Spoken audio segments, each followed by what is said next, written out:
Fact number 1، آپ نے کبھی سوچا ہے کہ یہ ویلز کیسے کام کرتے ہیں اور ان کی خصوصیات کیا ہیں؟ چلیے ہم اس راز سے پردہ اٹھاتے ہیں۔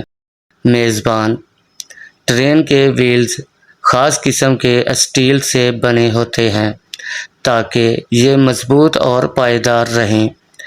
ان کی بناوٹ اور ڈیزائن میں خاص بات یہ ہے کہ یہ زمین پر زیادہ رگڑ پیدا نہیں کرتے، جس سے ٹرین کو چلنے میں آسانی ہوتی ہے۔ میزبان: ٹرین کے ویلز کے کنارے گول ہوتے ہیں جو ٹرین کو پٹری پر توازن میں رکھتے ہیں اور مڑنے میں مدد دیتے ہیں۔